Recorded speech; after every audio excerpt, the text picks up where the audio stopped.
자, 우리가 오늘 이제 누가복음 9장에 들어왔습니다.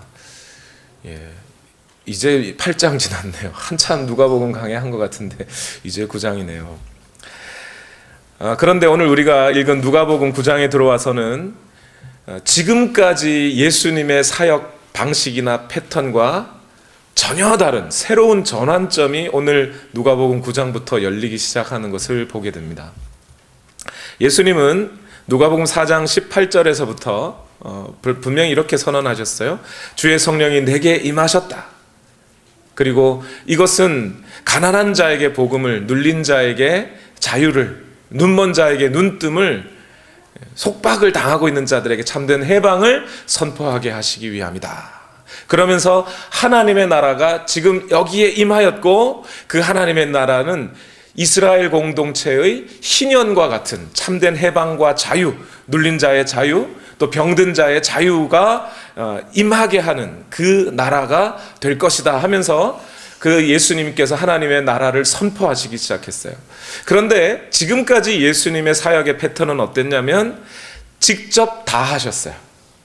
하나님의 말씀도 자기가 전하시고, 병든 자도 가서 고치시고, 귀신도 가서 쫓으시고, 심지어 갈릴리 바다 동편까지 가서 거라사 지방에 있는 한 영혼 만나서 거기 가서 귀신 쫓으시고 또 오시고, 직접 모든 일들을 다 하셨습니다. 제자들은 함께 예수님과 동행하면서 예수님이 어떻게 하는지 보고 듣고 배우고 생각해보고 이렇게 했어요.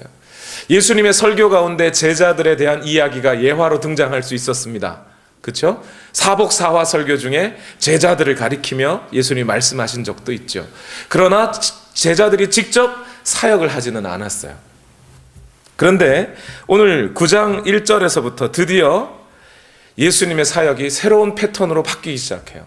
그것은 예수님이 직접 사역하시기도 하지만 이제 예수님의 제자들에게 사역을 맡기시는 일이에요. 그리고 가서 이렇게 해라. 제자들이 이제 가서 병을 고치고 하나님의 나라의 복음을 선포하고 그렇게 하도록 예수님이 시키시는 장면이에요. 12제자가 직접, 지금까지 예수님이 전쟁터에서 직접 싸우셨다면 이제 예수님이 제자들더러 너희가 싸워라 하고 시키고 있으신 거죠. 오늘 이 본문 말씀이 중요한 이유는 뭐냐면 예수님께서 제자들에게 시키신 그 일이 사실은 오늘 누구에게 시키시는 일이에요? 저와 여러분인 교회에게 예수님이 위임하신 명령들이에요. 그래서 오늘 본문 말씀을 자세히 들여다보면 마태복음 28장에 나오는 예수님의 그 Great Commission이라고 하는 위대한 명령의 말씀이나 또 사도행전 1장 8절에 나오는 예수님의 그 명령의 말씀이나 동일한 구조와 명령어를 갖고 있어요.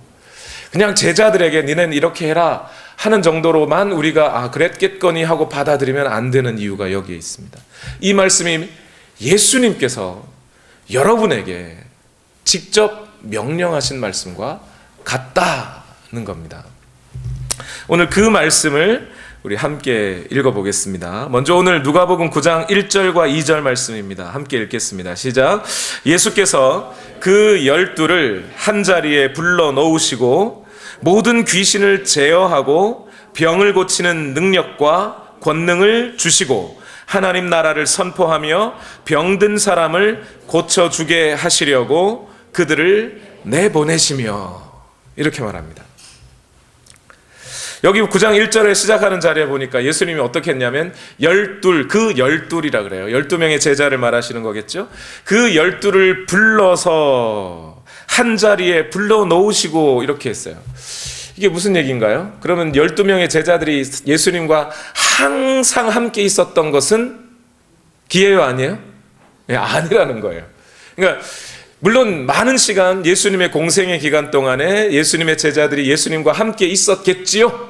그렇죠? 그렇죠. 그런데 많은 시간 함께 있었겠지만 그럼에도 불구하고 항상 먹고 자고 같은 집에서 지냈던 것은 아니라는 겁니다. 예수님의 제자들도 자기 집으로 가서 자기 직업 본업을 또 하다가 또 예수님 부르시면 또 가고 이렇게 모였다가 또 예수님으로부터 훈련받고 또 보고 배우고 그리고 다시 집에 가고 이런 일들을 계속 반복했던 거라는 거죠. 많은 시간을 그렇게 썼다는 겁니다. 이 모습을 가만히 보니까 이 제자들의 그 현실이 오늘 누구의 현실과 같아요? 저 여러분의 현실과 같아요. 교회는 그런 거예요. 각자 자신의 직업에서 일을 하고 가정에서 있다가 또 예배가 되면 함께 모여서 또 하나님의 말씀을 배우고 익히고 다시 가정으로 돌아가고 직장으로 돌아가서 하나님의 말씀을 또 순종하고 실천하고 그렇게 하는 게 교회가 할 일이라는 겁니다. 바로 이런 점에서 저는 오늘 우리가 하나님께 드리는 이 예배가 중요하다는 거예요, 여러분. 예배로 오실 때 여러분, 내 마음의 충전을 좀 받아야지. 내가 기분이 좀 언짢은데 기분 좀 좋아질 수 있는 말씀 좀 들어야지 하는 거 나쁜 거 아닙니다. 예, 좋습니다. 그런데 그것이 예배의 유일한 목적은 아니라는 거예요. 예배는 하나님의 말씀과 기도를 통해 앞으로 이렇게 하나님의 부르심을 따라 예배로 불리워진 거룩한 성도들이 하나님의 말씀을 듣고 또 자신의 아뢰 것을 하나님 앞에 기도함으로 하나님의 임재를 경험하고 오늘 이 자리에서 하나님의 은혜를 충만하게 받아 여러분의 삶의 자리로 가서 그 말씀을 실천하고 순종해내는데 그 예배의 목적이 또 있다는 거예요. 예배는 그래서 형식이 아니에요, 여러분. 물론 이스라엘의 제사의 내용과 의미를 우리가 본받아서 예배를 또 드리긴 하지만 이것은 단순히 형식과 이 교회가 드리는 무슨 예식으로서 예배 드리는 게 아닙니다. 주일이 됐으니까 가야지, 금요일이 됐으니까 교회 가서 예배 드려야지, 안 드리면 찜찜하니까 그렇게 예배 드리는 게 아니에요. 이 시간에 예배에 나오셔서 하나님의 말씀을 듣고 준비되시라는 거예요. 여러분의 삶으로. 여러분의 삶에 가셔서 하나님의 말씀을 실천해낼 수 있도록 준비되시라고 이 시간 예배가 있는 거예요. 그러니까 졸지 마세요, 여러분. 말씀에 집중을 하셔야 돼요. 예수님도 이런 시간들을 지금 제자들을 훈련시키기 위해서 얼마나 많은 시간을 애를 썼는지 몰라요. 여러분, 이런 상황에서 생각을 해보면요, 여러분 예배가 가장 감동이 될 때가 언제인지 아세요? 그냥 오늘 가가지고 목사님 또 무슨 얘기 하시나 하고 아무런 생각 없이 그냥 쑥 와가지고 목사님 설교 들으면요, 어쩔 때는 감동이 되죠. 목사님이 워낙 설교를 잘하니까. 그런데 어떤 때는 어때요? 저 얘기를 내가 왜 듣고 앉아 있어야 되나 이런 생각이 들 때가 있단 말이에요. 그때는 예배가 전혀 감동이 안 되죠. 예배가 가장 감동이 될 때는 언제냐면 여러분들이 여러분 말씀을 가지고 하나님의 말씀을 들었으면 그 말씀을 가지고 삶에 나가서 사는 거예요. 그 말씀을 따라 실천을 하다 보면 그 말씀대로 돼요, 안 돼요? 실천을 다 할 수 있어요, 없어요? 안 될 때가 많지요. 그러면 그 실패한 마음 가지고 예배 오는 거예요. 와가지고 이 세상을 살아가는 동안에 이러면 어떻게 찬송가만 들어도 막 눈물이 나죠. 내가 그동안 한 주 동안 산다고 하면서 하나님을 의지하지 못했구나, 하나님의 능력을 받아서 그 능력대로 살려고 하지 못했구나 하면서 깨달음이 오잖아요. 그럼 그렇게 또 살아가는 거죠. 다음에 그렇게 할 때 여러분의 삶이 예배와 연결이 될 때 그때 예배가 감동이 되는 거예요. 그런 관계들을 생각지 않고 그냥 삶과 예배를 따로 생각하고 있으면 예배는 전혀 감동이 되지 않습니다. 뿐만 아니라 계속해서 우리 교회가 성경 공부와 강해 설교를 계속해 가는 이유도, 예배 시간마다 성경을 강해하여 설교하는 이유도 여기 있습니다, 여러분. 여기서 제가 말 몇 마디 해가지고 그 흔한 유희로 이 밤을 지새울 수 있어, 그거 못할 것 같습니까? 황금의 입. 그러나 그것을 하지 않는 이유는 여러분이 하나님의 말씀으로 훈련되어야 하기 때문에 그래요. 디모데후서 3장 16절은 분명히 말씀하고 있어요. 하나님의 말씀은, 모든 말씀이 하나님의 말씀으로 영감된 말씀으로 어떻게 하기에 유익하다고요? 성도들을 준비시키기에 유익하다 그랬어요. 그래서 현실적으로 또 실천적인 실제적인 의미에 있어서도 강해하여 설교하고 하나님의 말씀이 여러분 앞에 들리고 좀 재미없고 지루하여도 그렇게 들려서 여러분이 준비되어 여러분의 삶에 가서 그 삶을 살아낼 수 있도록 준비되라고 강해 설교를 자꾸 하는 거예요. 한 동영상을 제가 봤습니다. 흔히 말하는 예배 사역자라고 하는 사람들이 모여서 예배가 무엇인지에 관해서 토론하는, 또 예배를 어떻게 드려야 하는지에 대해서 이야기하는 동영상이었어요. 그 과정을 쭉 보면서 상당히 실망하게 됐습니다. 아주 상투적이에요.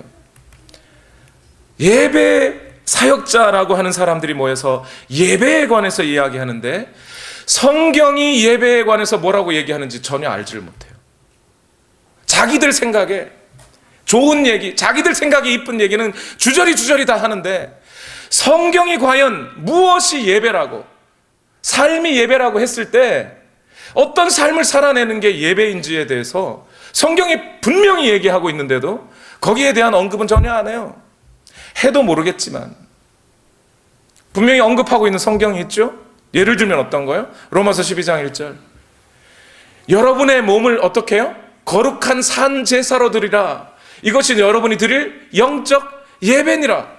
분명히 그 말씀이 있어요. 그리고 그 산 제사로 하나님께 앞에 드리는 삶이 어떤 것인지 그 뒤에 쭉 이야기를 해놨어요. 그 얘기는 안 하고 그냥 예배라는 것 말이죠 하면서 이러면서 아주 실망했어요. 왜 그런 거죠? 말씀으로 준비되어 있지 않아서 그래요. 예배 사역자라는 사람들이 무엇이 예배인지 말씀이 얘기해 주는 것을 알지 못하면서 그냥 자기 생각, 자기 이론대로 끌고 있는 거 너무 실망스럽더라고요. 그래서 저는 우리 교회 청소년들에게 예배 빠지지 말라고, 금요 예배라도 빠지지 말고 찾아오라고 이야기하는 겁니다, 여러분. 왜 우리 교회는, 다른 교회는 금요일 날, 수요일 날 청소년들 오라고 안 그러는데 우리 교회는 왜 그렇게 오라 그러냐고. 그런 소리 하지 마요. 여러분들이 하나님의 말씀으로 준비되어야 돼요. 윌리엄 캐리라는 근대 선교의 아버지가 있습니다. 이 사람이 예배 시간에 하나님의 말씀을 듣고, 내가 하나님을 위해 내 인생을 드려야겠다. 나는 하나님께 뭘 드려야 될까? 나를 구원하신 하나님께 내가 드리려니까 주머니에 돈이 하나도 없어. 그래서 그럼 나를 드려야지 하고 윌리엄 캐리가 헌금 바구니 안에 들어갔어요. 그때 나이가 10살이 채 안 됐습니다. 그럼 우리 청소년들은 그 말씀을 이해 못할까요? 윌리엄 캐리가 이해한 말씀을? 청년 사역들도 마찬가지예요. 유학생으로 와서 교회에 와서 필요한 것들만 얻고 가라고 교회 부르는 게 아니에요. 우리 청년들 결국 진학하든지 취직하든지 아니면 결혼하든지 해서 다 가더라고요. 우리 교회에 온 청년들, 제가 목회하는 기간 동안에 지금까지 왔던 청년들 다 모으면요, 다 이 자리에 있었으면 아마 우리 교회 본당이 두 번 가득 찰 거예요. 근데 다 갔어요.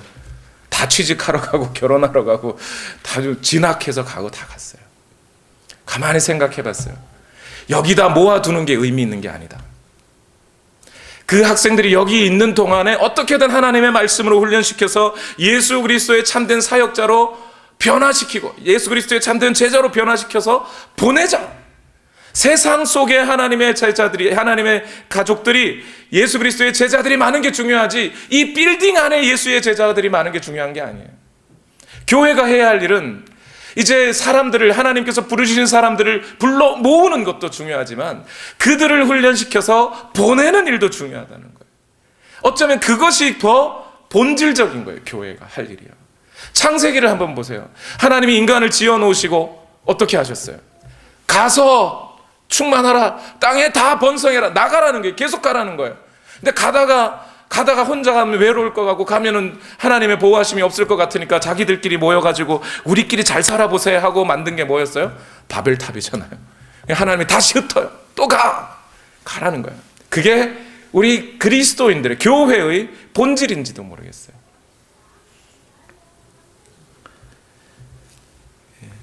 이 예배를 우습게 보는 사람들이 있는 것 같아서 좀 제가 흥분을 했습니다. 죄송합니다. 오늘 본문 2절을 보면 예수님께서 그렇게 제자들을 불러 모으시고 그들에게 위임한, 부탁한 일이 두 가지가 있어요. 두 가지를 부탁합니다. 이 두 가지가 오늘 우리에게도 부탁하고 있는 일이라는 걸 기억하셔야 돼요. 첫 번째 뭐였습니까? 하나님의 나라를 선포하고, 두 번째 병든 자를 고쳐주라. 여러분, 얼핏 생각하기에 하나님 나라 선포하는 건 할 수 있을 것 같은데 병든 자를 고쳐주는 건 내가 못할 것 같죠, 그죠? 나는 그런 능력이 없는데 어떻게 하라는 거지? 자, 먼저 단순히 내가 할 수 있느냐 없느냐를 질문하기 전에 이 두 가지 중에, 둘 다 중요합니다. 그러나 두 가지 중에 더 중요한 것 한 가지가 있어요. 그게 뭘까요? 하나님의 나라의 복음을 선포하는 게 중요한가요? 병을 고치는 게 중요한가요? 둘 중에서 하나 빼보면 압니다. 병은 안 고치고 하나님 나라의 복음을 선포하는 건 됩니까? 예수님이 그렇게 하신 적 있나요? 하나님의 복음을 선포는 했는데 병 고치는 기적은 안 하시고, 그런 적이 있지요. 있습니다. 근데 반대로 하나님 나라의 복음은 선포하지 않으시고 병만 고친 적이 있으신가요? 예수님은 반드시 병을 고치시면서 그 기적을 행하시는 과정 중에 하나님의 복음도 선포했어요. 그러니까 둘 중에 뭐가 더 중요하다는 거예요? 하나님 나라의 복음을 선포하는 게 더 본질적이고 중요한 거예요. 그것을 위해서 병 고치는 일도 함께 하라는 겁니다. 우리는 이 말씀을 통해서 반드시 우리가 잊지 말아야 되는 건 뭐냐면, 복음을 선포하는, 선교하고 전도하는 사역 가운데 반드시 치유의 역사가 있어야 한다, 이런 뜻은 아니에요. 반드시 있어야 된다, 이런 뜻은 아니지만, 어떤 그 사역자들을 보면 하나님 나라의 복음을 선포하는 것보다 병 고치는 데 더 막 앞장서서 가는 사람들이 있어요. 예수님이 누가복음 9장 바로 앞장 8장 마지막 절에 어떻게 하셨어요? 야이로의 딸을 고쳐주면서 이 일을 말하지 마라 그랬죠. 왜 말하지 마요? 니네가 말해가지고 소문 나버리면 예수님 이제 나가지고 뭐 해야 돼요? 병만 고치고 다녀야 돼. 그럼 의사가 있는데 못하러 예수님 계속 병만 고쳐요.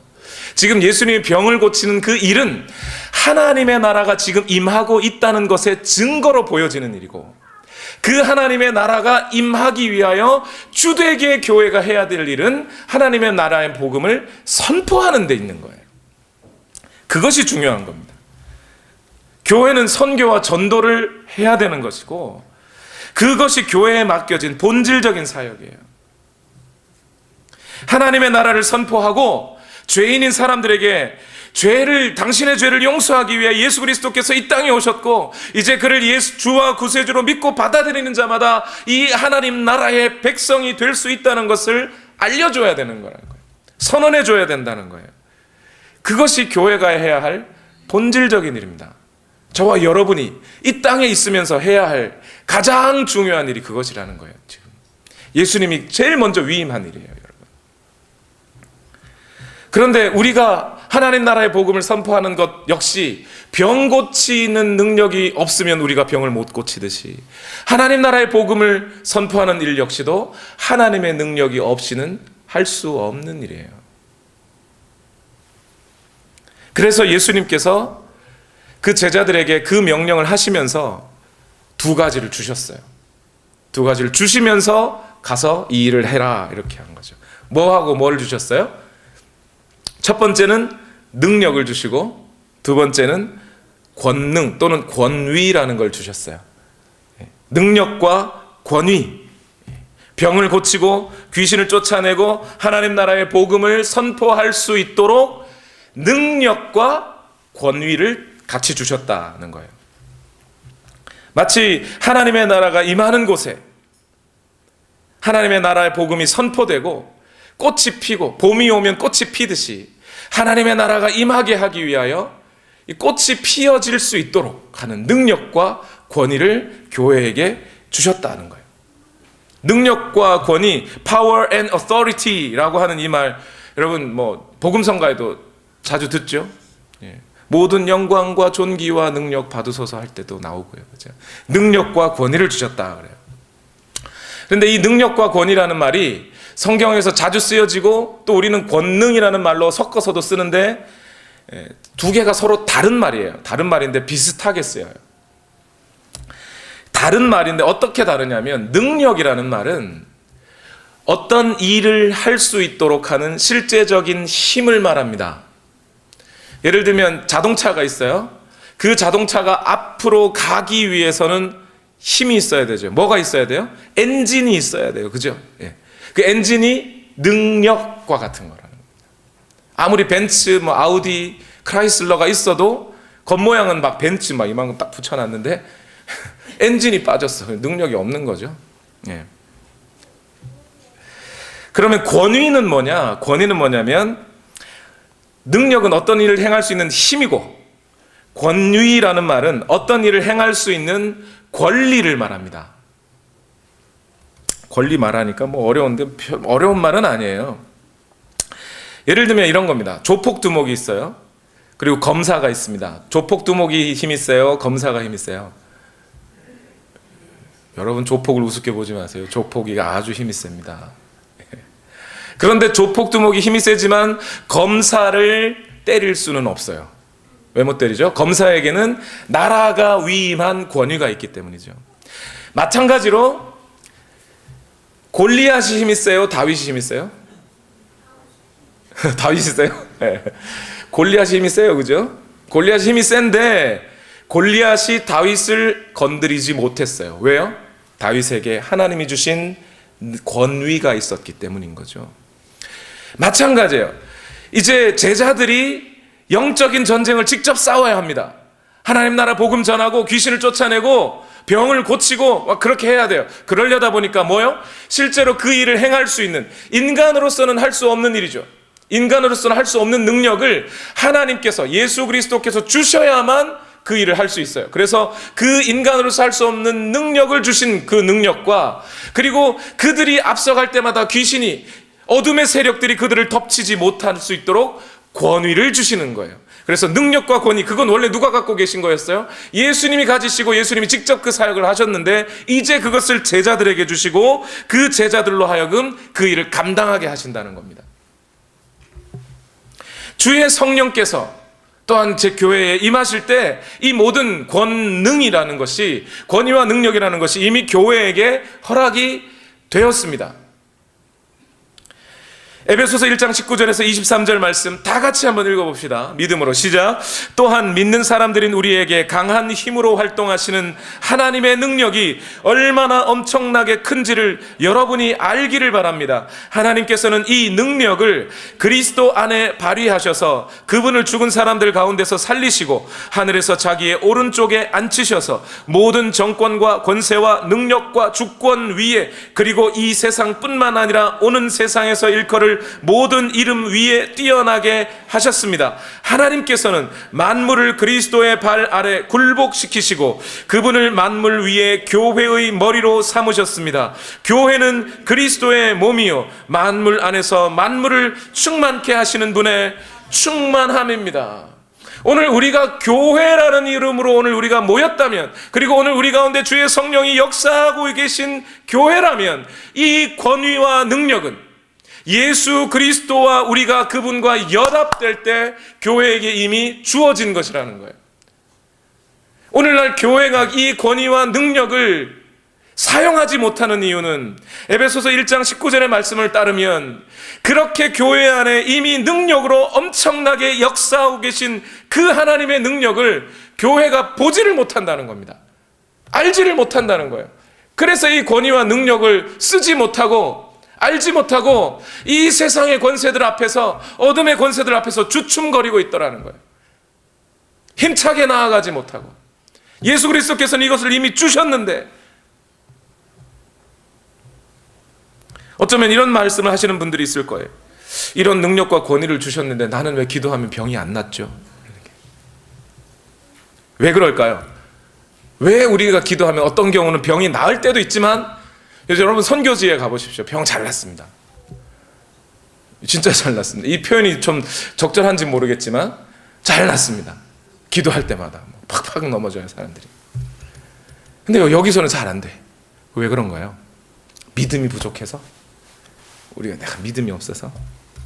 여러분, 지금 예수님이 말씀하시는 이 병을 고치는 능력은 마치 마술사처럼 익스펙토스트론 이런 거 하면 막 그냥 자동으로 쫙 병 낫고 막 변신하고 막 이런 능력이라는 게 아니죠. 예수님 말하는 이 능력은 근본적으로 물론 교회가 예수 그리스도의 이름으로 병을 낫기를 위하여 기도할 때 병 낫습니다.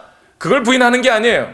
야고보서에도 분명히 이야기하고 있어요. 그런데 때로 우리가 어떤 기도를 했는데 병이 안 나을 때가 있어요. 그런 장면들이 왜 그런 것인지에 대해서 성경이 말해줍니까? 말해줍니다. 예를 들면 바울의 경우 몸이 안 좋아서 하나님 앞에 같은 병 때문에 3번 나아가 기도했는데 안 들어주셨어요. 하나님이 내 은혜가 너에게 족하다. 너 육체에 가시를 두어야 네가 교만하지 않는다. 그 병이 그에게 있어야 그가 교만하지 않게 하기 위하여 하나님이 때로는 병을 그대로 두고 계신 경우가 있더라는 거예요. 뿐만 아니라 어떤 경우에 날 때부터 소경되어서 거지가 된 사람에게 제자들이 묻습니다. 예수님, 저 사람이 왜 저렇게 앉아 있는 겁니까? 누구 죄 때문입니까? 아니다, 그건 누구 죄 때문이 아니라 오직 하나님의 영광을 위하여 그가 예비된 그릇이라는 거예요.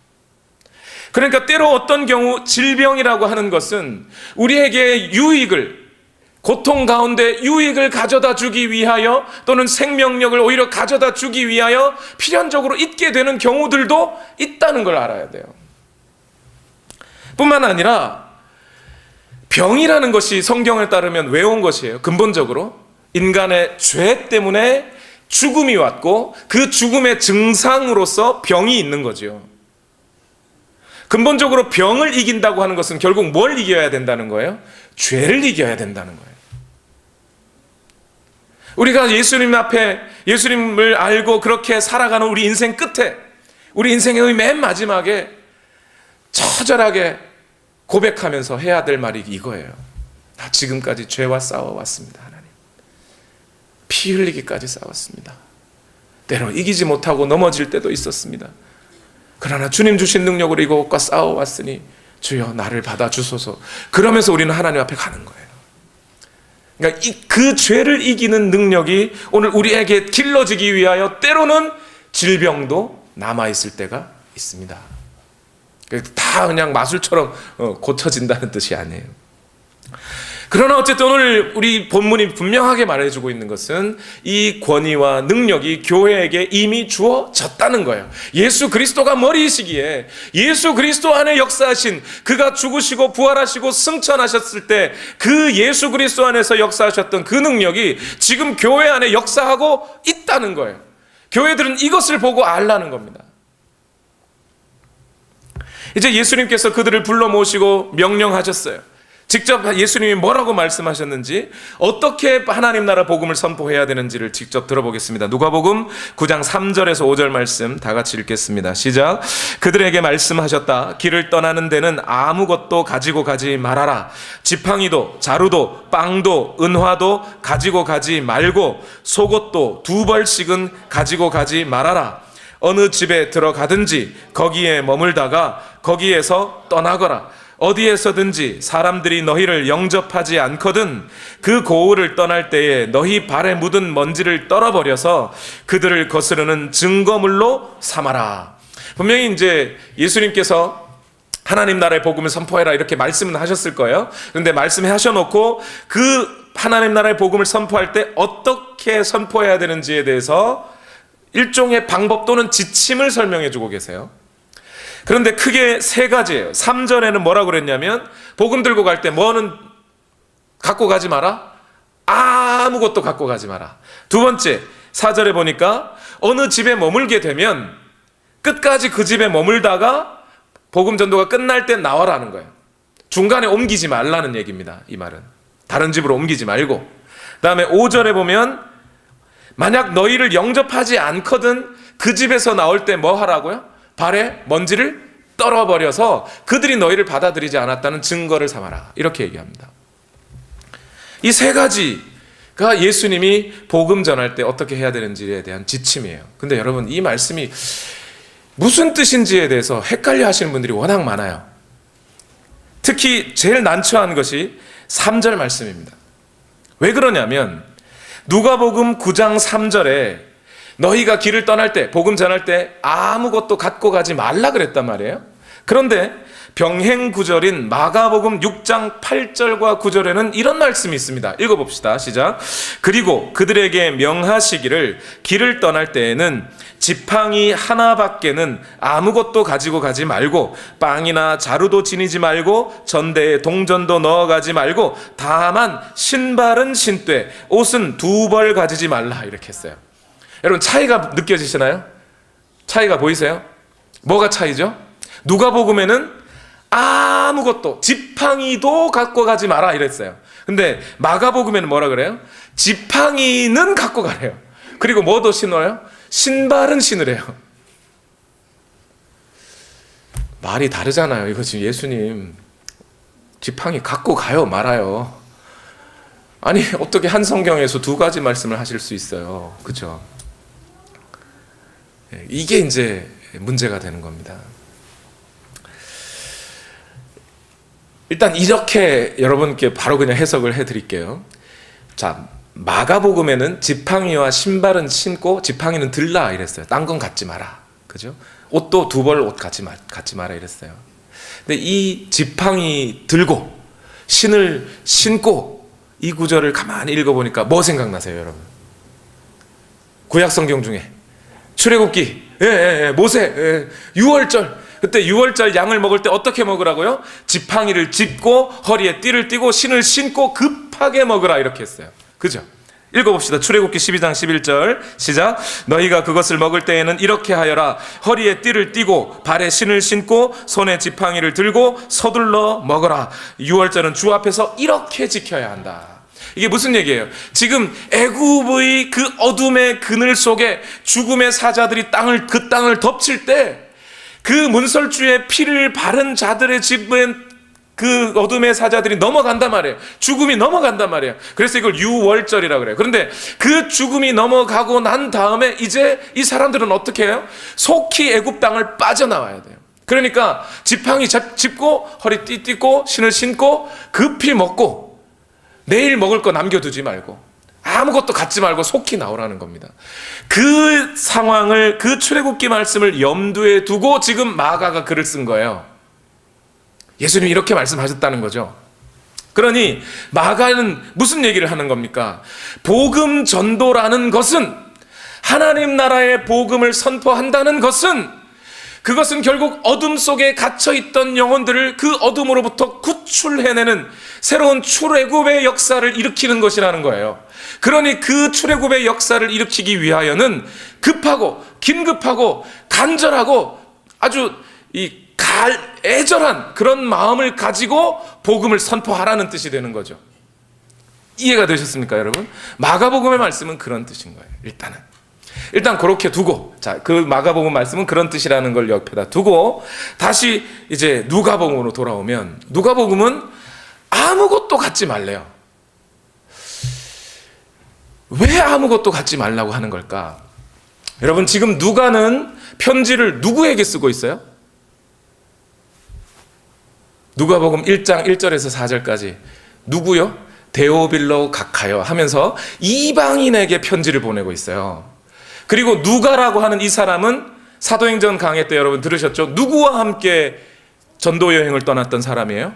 바울과 함께 전도 여행을 떠난 사람이에요. 그러니까 바울의 전도의 영향을 강하게 받은 사람이에요. 바울이 어떻게 전도했는지를 충분히 아는 사람입니다. 그런데 이 바울이라는 사람이 이방인의 땅에 가서 복음을 전할 때 어떻게 전했느냐? 고린도전서 9장 4절에서 7절 말씀을 봅시다. 고린도전서 9장 4절에서 7절 시작. 우리에게 먹고 마실 권리가 없습니까? 우리에게는 다른 사도들이나 주님의 동생들이나 게바처럼 믿는 자매인 아내를 데리고 다닐 권리가 없단 말입니까? 나와 바나바에게만은 노동하지 않을 권리가 없단 말입니까? 자기 비용으로 군에 복무하는 사람이 어디에 있습니까? 포도원을 만들고 그 열매를 따먹지 않는 사람이 어디에 있습니까? 양떼를 치고 그 젖을 짜먹지 않는 사람이 어디 있습니까? 이 말은 지금 바울이 복음을 전하는 데 있어서 복음을 전하고 영적인 것으로 심고 그들로부터 물질적인 것을 받기로서니 그게 잘못했다, 잘못하지 않았다? 전혀 잘못이 아니다. 양을 짜가지고 양을 길러서 그 젖을 짜서 먹는 것은 당연한 것 아니냐. 우리도 저 베드로처럼, 예수님 동생처럼 믿음의 자매인 아내들을 데리고 다니면서 집회도 하고, 그리고 집회한 것에서부터 돈도 받고 사례비도 받고 그럴 권한이 없느냐? 내게 있다는 거예요, 없다는 거예요? 있다는 거예요. 있다. 그 뒤에 말해보면 남들보다 더 있다 그래요. 왜요? 내가 고린도 교회 개척한 사람인데 더 있어도 더 있지. 그런데 그 권리를 다 써요, 안 써요? 안 쓰겠다. 고린도전서 9장 12절 말씀 다 같이 읽읍시다. 다른 사람들이 여러분에게 이런 권리를 가졌다면 하물며 우리는 더욱 그러하지 않겠습니까? 그러나 우리는 이런 권리를 쓰지 않았습니다.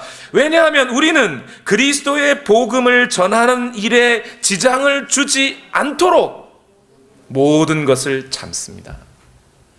내가 그렇게 여러분을 위하여 수고하고 돈을 받으면 내가 복음 전한 복음이 지장을 받는다는 거예요, 안 받는다는 거예요? 받는다는 거예요. 무슨 얘기냐면 그 고린도 지역이요, 아테네하고 가깝습니다. 철학의 도시 아테네. 그러니까 고린도에도 철학자들이 자주 왕래했어요. 그래서 옛날에 그 지중해 지역에 고린도 사람처럼 말한다라는 속담이 있었답니다. 그런 속담은 무슨 얘기냐면 고린도 사람들이 워낙 철학 지식이 밝아가지고 말하면 막 수사학 쫙 나오는 거예요. 그러니까 말 잘하는 사람에게 야, 쟤는 진짜 고린도 사람 같아, 이랬다는 거죠. 고린도 지역에 철학자들이 와서 자기들의 철학을 말하고 돈을 받아갔어요. 그런데 만약 바울이 그 고린도 지역에 와서 복음을 전하고 돈을 받아버리면 이제 바울은 뭐가 되는 거예요? 철학자가 되고, 그가 전한 복음은 절대적인 진리요 하나님 나라의 복음임에도 불구하고 철학자들의 새로운 철학이 돼버리고 말아요. 그렇죠. 그러니까 나는 돈을 안 받겠다. 그런 식으로 복음 전하지 않겠다는 거예요. 이 정신을 가지고 바울이 사역을 한 겁니다. 물론 그렇게 복음의 지장이 받지 않는 곳에 가서는 또 돈을 받으면 됩니다. 골로새 교회는 처음부터 끝까지 바울이 고난받을 때까지 바울에게 재정적인 후원을 끝까지 했어요. 그래서 바울이 로마 감옥에 가서까지 골로새 교회에게 너희들이 지금까지 복음의 시작부터 지금까지 나에게 이렇게 도와준 것을 참 감사하게 여긴다고 말을 해요. 그 정도였어요. 자, 그러니 여러분, 목사가 검소하게 살아야 됩니다. 왜 검소하게 살아야 돼요? 지질이 가난하게 산 게 영적으로 힘이 돼서 그런가요? 가난할수록 영성이 세집니까? 그래서 그런 거예요? 목사가 검소하게 사는 이유는 복음으로 밥 벌어 먹지 않는다는 걸 알려주기 위한 거예요.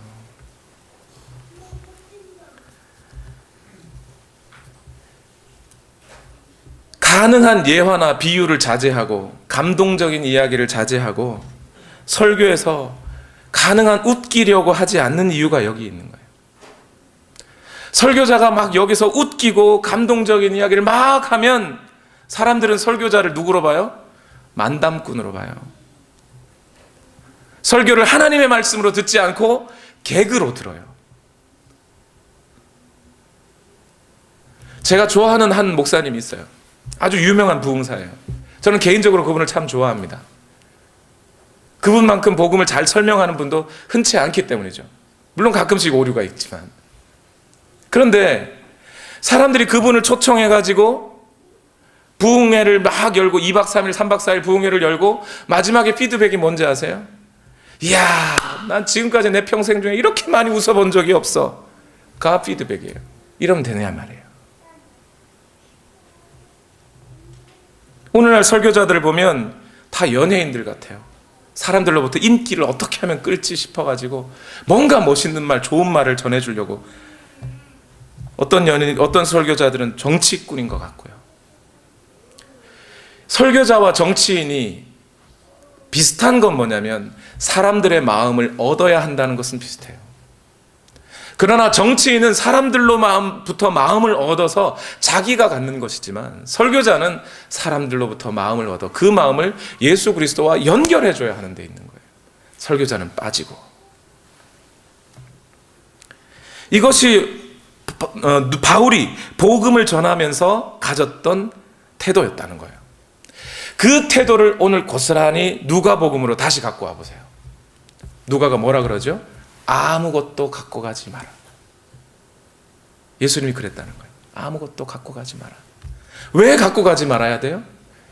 다른 이 세상의 철학이나 수사학이나 이 세상의 지식들과 복음이 섞이지 않게 하기 위해서. 그래서 그 복음을 전하는 자는 아무것도 갖고 가지 마라. 그렇게 해야 복음이 앞세워진다는 겁니다. 그것이 3절의 주제예요. 4절의 주제도 똑같습니다, 여러분. 4절이 뭐라 그랬어요? 4절에 한 집에 들어가거든 사역하는 동안에 장소를 옮기지 마라. 왜 옮기지 마요? 가서 사역을 했고 병을 고쳤어요. 사람들이 예언자께서 오셨다고 그러면서 우리 병도 좀 고쳐달라고 그래서 또 병도 고쳐줬어요. 그런데 한 사람이 우리 집에 좀 더 큰 방이 있으니까 우리 집에 오셔가지고 좀 편안하게 얼마나 힘드실까. 그래서 그렇게 가버리면 원래 있던 집은 어떻게 돼요?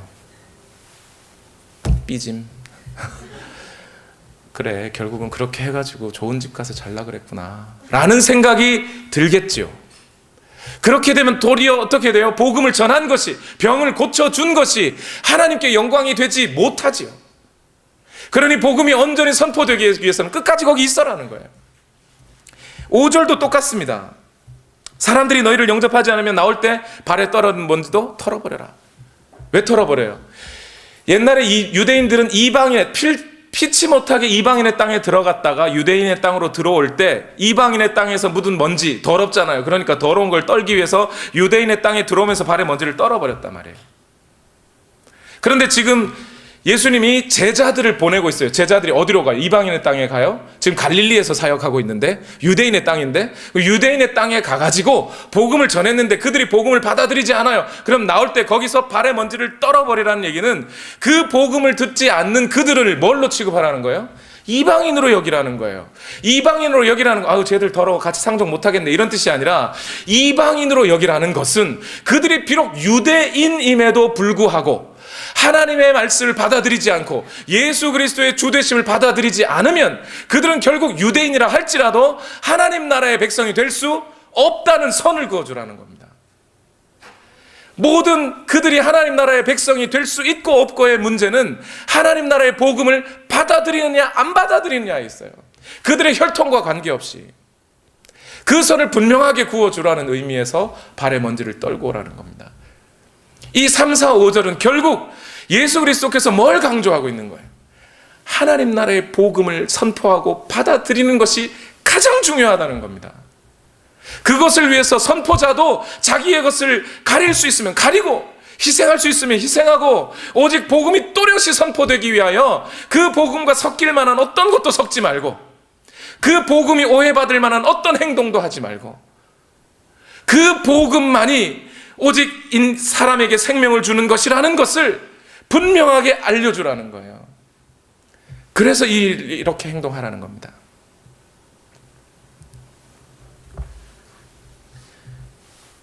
신학교 간 우리 사역자 여러분, 목회자가 되기를 원하시는 여러분, 여러분이 설교자의 자리에 설 때 저도 마찬가지입니다.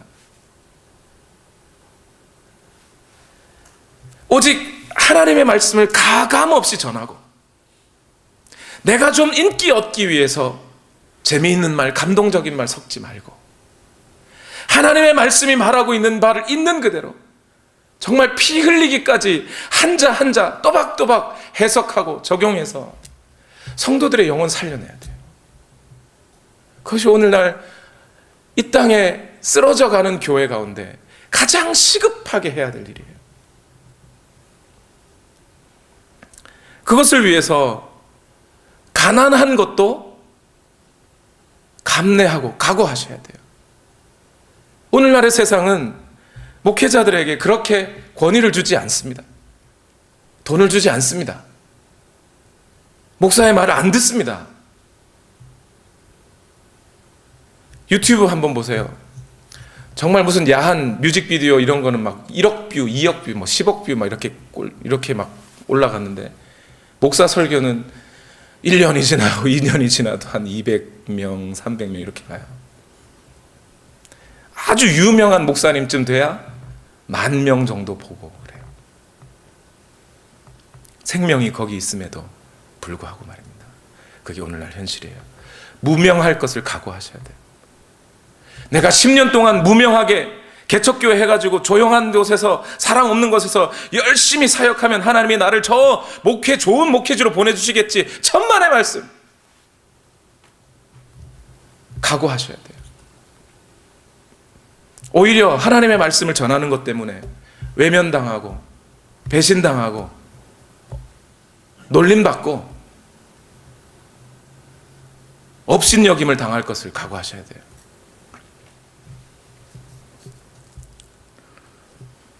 이제 예수님의 말씀이 끝났습니다. 제자들이 어떻게 했을까요? 요까지만 우리 하죠. 오늘 누가복음 9장 6절 다 같이 읽어봅시다. 시작. 제자들은 나가서 여러 마을을 두루다니면서 곳곳에서 복음을 전하며 병을 고쳤다. 이상한 거 하나 있지 않습니까? 예수님이 뭐 하라 그랬어요? 하나님의 나라를 뭐 하라고요? 선포하라 이렇게 명령했는데 6절 보니까 복음을 전하며 이렇게 했어요. 병을 고쳤다는 건 맞는데 복음을 전하며 이랬어요. 하나님 나라를 선포하라 그랬는데 왜 복음을 전해요?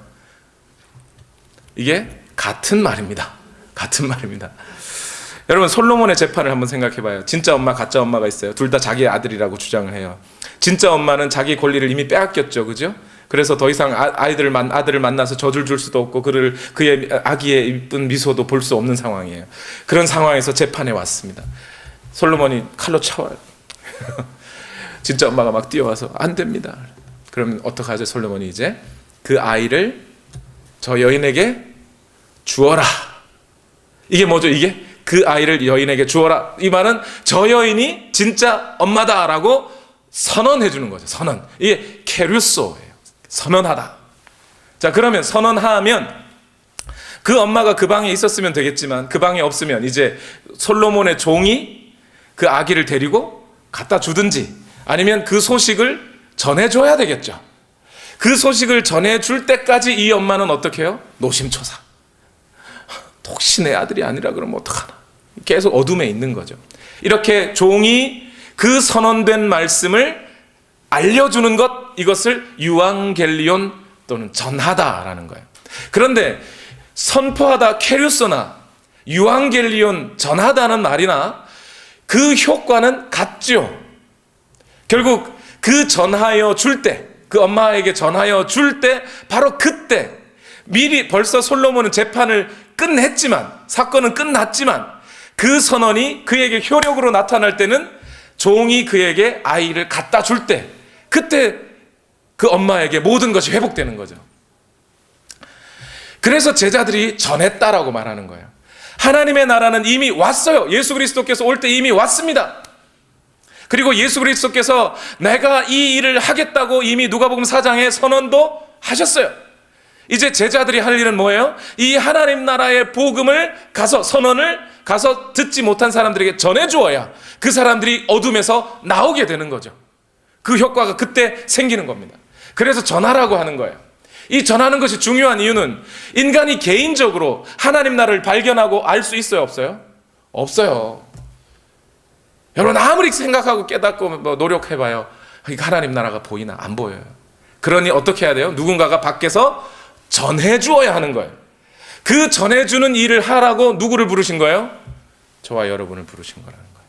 그리고 오늘 이 예배 시간에 부족한 저의 입술을 통해 여러분에게 예수님의 명령이 전달된 거예요. 이제 여러분이 하실 일은 뭐예요? 가서 그 예수 그리스도를 전하는 일이에요. 근데 예수 그리스도를 전해야 되는데 예수님이 누군지 알아요? 몰라요?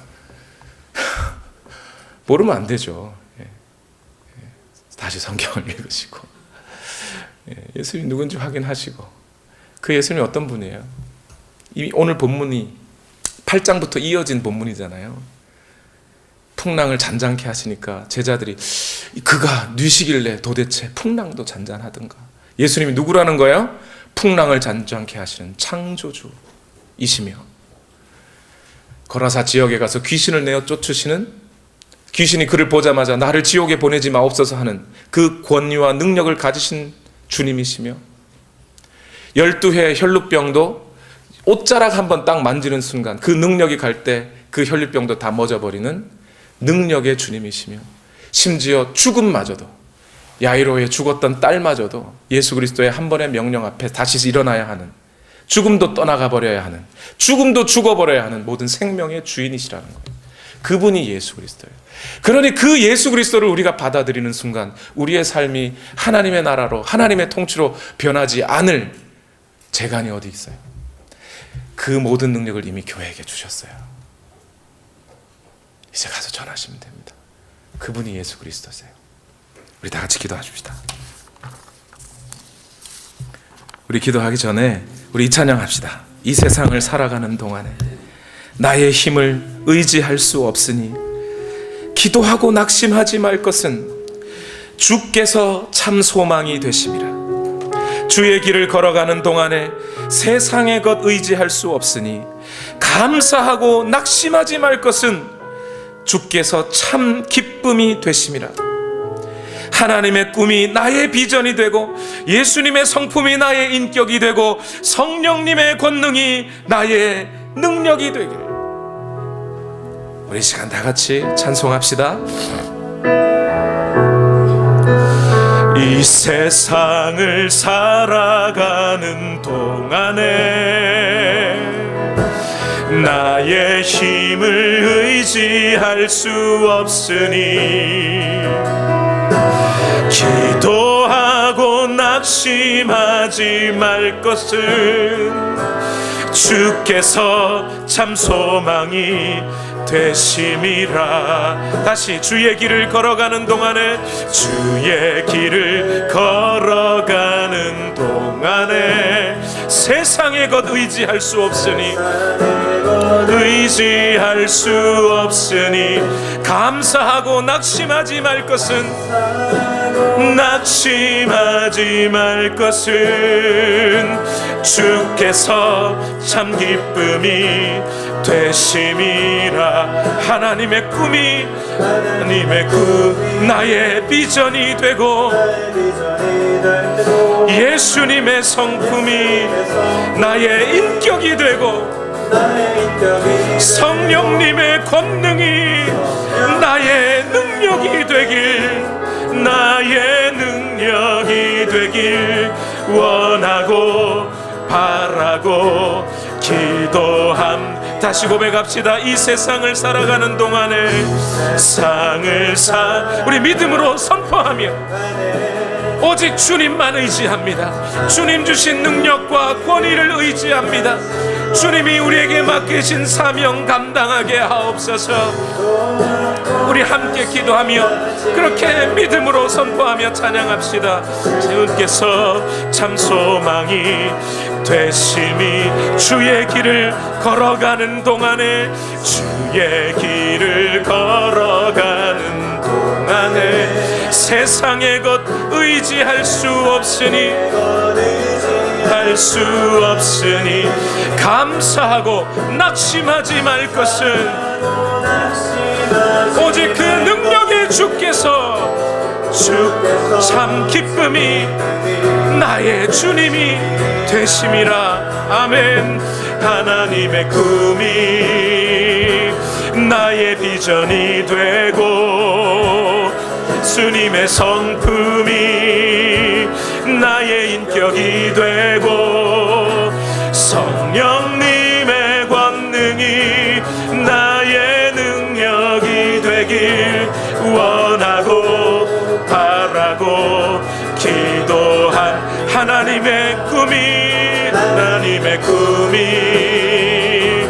나의 비전이 되고, 예수님의 성품이 나의 인격이 되고, 성령님의 권능이 나의 능력이 되길 원하고 바라고. 우리 다시 한번 믿음으로 간구하며 하나님의 꿈이 나의 비전이 되고, 예수님의 성품이 나의 인격이 되고, 성령님의 권능이 나의 능력이 되길, 성령님의 권능이 나의 능력이 되길 원하고 또 바라고 기도합니다.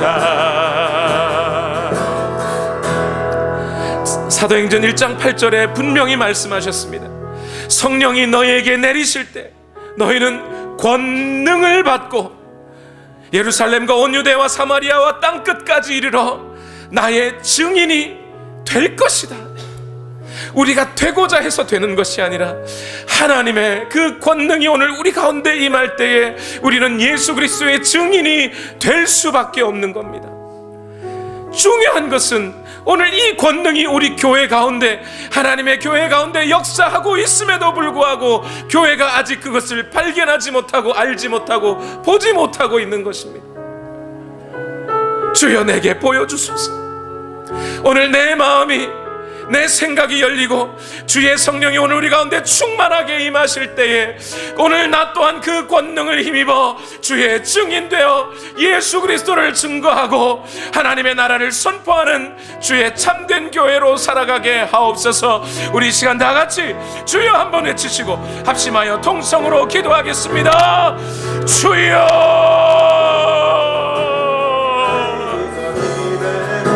하나님 오늘도 역사하여 주시옵소서.